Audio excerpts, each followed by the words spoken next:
suspected drugs that have been released by the. She was taken to a local hospital where she was. Mahigit 60 kapsul o maliliit na lalagyan ng hinihinalang cocaine ang nakuha mula sa loob ng tiyan ng isang babae sa South Africa. Nakita yan sa pamamagitan ng x-ray ng dalhin ng sospek sa ospital. Binigyan siya ng gamot para mailabas ang mga kapsula. Naaresto ang sospek na Namibian sa isang international airport doon. Ayon sa pulisya, nakatanggap sila ng impormasyon na isang drug mule ang darating mula sa Sao Paulo, Brazil. Inaalam pa ang kabuang halaga ng nasabat na illegal na droga at kung bahagi ng malaking sindikato ang drug mule.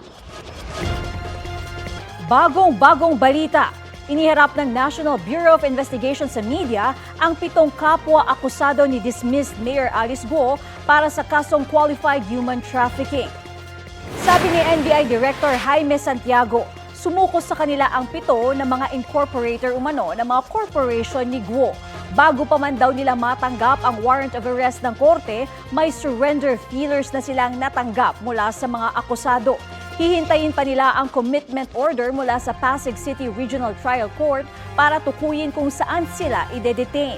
Isa sa mga akusado ay ang presidente ng Zunyuan Technology na Pogos sa Bamban, Tarlac. Itinanggi niyang may nangyayaring human trafficking sa kanilang kumpanya. Sabi naman ng iba pang akusado na gamit lang sila. Ito ang GMA Regional TV News. 3 aso ang nasawi matapos umanong lasunin sa Talisay City dito sa Cebu. Sa General Santos City naman, sa pool sa CCTV ang pagnanakaw ng grupo ng mga lalaki sa isang auto shop. Ang mainit na balita hatid ni Efren Mamap ng GMA Regional TV. Sa kuha ng CCTV, malapit sa isang auto shop sa Barangay Labangal, General Santos City, makikita ang ilang sasakyan na nakaparada at isa-isang pagdating ng mga lalaki. Saglit silang tumambay sa dala nilang tricycle. Saka pumunta sa target na auto shop. Sininyasan ang isa pang kasama hanggang sa pinagtulungan na nilang buhatin at mabilis na isinakay sa tricycle ang kinuwang gamit. Ayon sa may-ari ng auto shop, kabilang sa natangay ang isang transmission gearbox na isang sasakyan na 15,000 piso ang halaga. Ito ang ikatlong beses na ninakawan ng auto shop pero ngayon ay nahuli kam na. Ang modus anang mga tawhana, alos tanan mga shop yun na ilang birada. Kay ambot burag naana siguro sila yung mga kontak nga mga buyer ba ana nga inana nga pisa ilang gikinahanglan. Patuloy ang investigasyon. Makita man yung mga description ng suspect natin, sir. So yun yung ginapollow up ng mga investigator natin ngayon, sir, para ma-check rin natin sa mga previous record ng sa atin, sir, kung may mag-match na mga personalities. Hustisya ang panawagan ng may-ari ng 3 asong hilason umano sa Talisay City, Cebu. Nagsagawa na ng investigasyon ang mga opisyal ng Barangay Tabunok at Talisay City Veterinary Office sa ikinamatay ng 3 aso. Ayon sa pamilyang nagmamay-ari sa mga aso, bigla na lang nangisay, nagsuka at naglaway ang 3 sa 5 alagang aso nila. Makalipas lang ang ilang minuto, namatay ang mga ito. Hinala ng pamilya, nilason ang kanilang mga aso. Puro galig ka nang nahubog ang iro. Oh. Ya, angko. Palayo diha, ayo diha pa dool. Dagan siya diri pag anan niya ang usa sad ka iro. Siya na silok ni gasuka-suka ko. Wa na duda nako. Basta magsuka-suka ang iro, hiluan man na. Sakit kas akong dughan buutan kay ito as in buutan kay itong iro. Batay sa pagsusuri ng Talisay City Veterinary Officer, posibleng nilason nga ang mga aso. Actually, wala gyud evidence no kung kinsa gyud ang nagbuhat adto. Actually, gi-review na siya sa mga CCTV and then wala man joy nakita kung kinsa gyud ang nagbuhat adto. So as of now, wala pa gyud suspect. Ipinatawag din ng barangay kapitan ng mga tanod. Duda kasi ng pamilya na baka mga tanod umano ang naglason sa mga aso. Di sa taka-blame sa tag-iya kay duty sila man ang duty sa. So ang reply sa mga tanod, ilahar yung reply nga una daw kanang mga iro padugay na kay na diha. Ikaduha sa daw sa unsa daw makuha nila kung hiluan nila ang iro. Nanawagan ang City Veterinary Office sa may-ari ng aso na magsampa ng formal na reklamo para sa pagsasagawa ng malalim na investigasyon sa kaso. Sa Cebu City, 2 lalaki ang ninakawan at pinagsasaksak sa loob ng kanilang bahay. Madaling araw nang pinasok ng 4 na lalaki na may takip ang muka ang bahay ng mga biktima.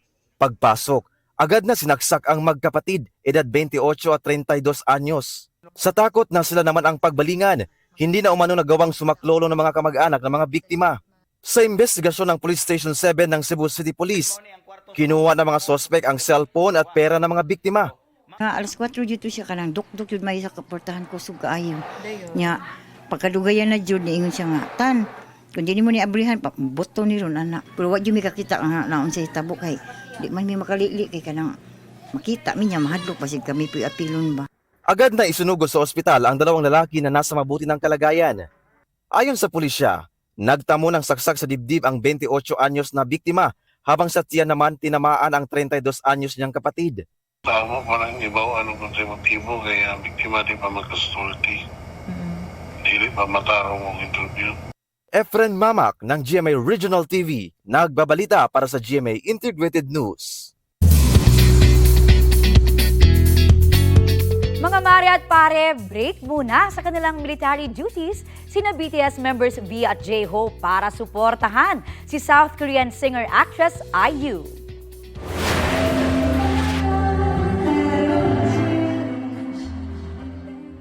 Para yan sa her World Tour Concert Encore, the winning ni IU sa Seoul World Cup Stadium nitong weekend.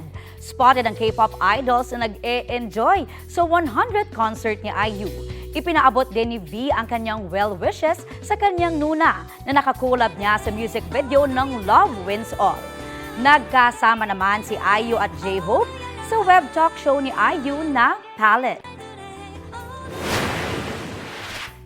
Tim Yap meets Jean. Sa Instagram, isinare ni Tim ang highlights mula sa Milan Fashion Week sa Italy.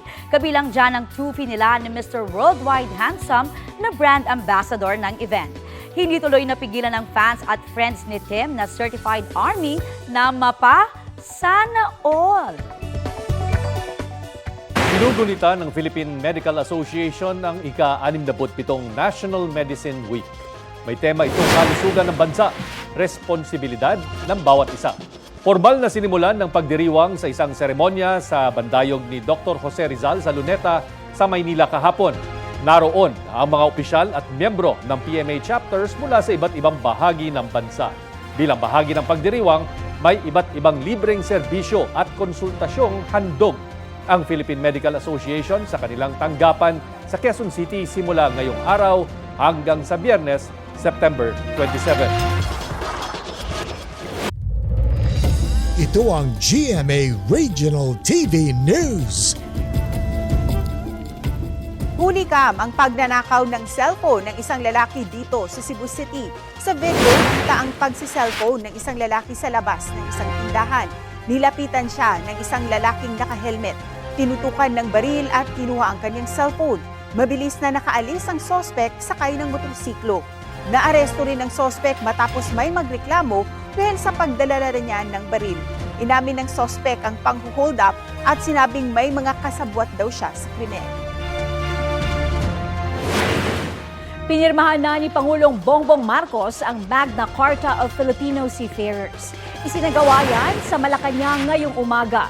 Layo ng panukala na maprotektahan ang karapatan ng mga seafarer kabilang ang pagsulong sa kanilang full employment.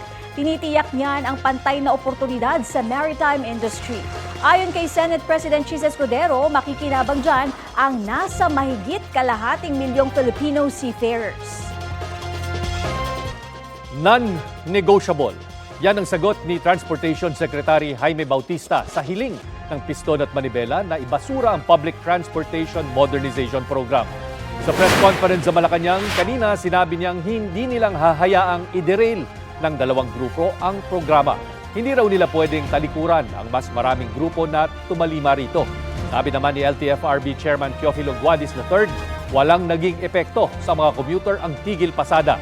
Kaninang umaga, sinimula ng dalawang grupo ang kilos protesta na tatagal hanggang bukas. Ilang sasakyan naman ng iba't ibang ahensya ng gobyerno ang inihanda para tumugon sa mga pasaherong mahihirapang makasakay.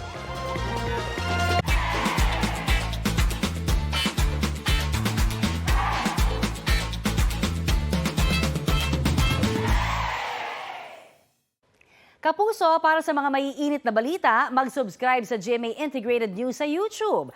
Sa mga kapuso naman abroad, subaybayan nyo kami sa GMA Pinoy TV at sa www.gmanews.tv.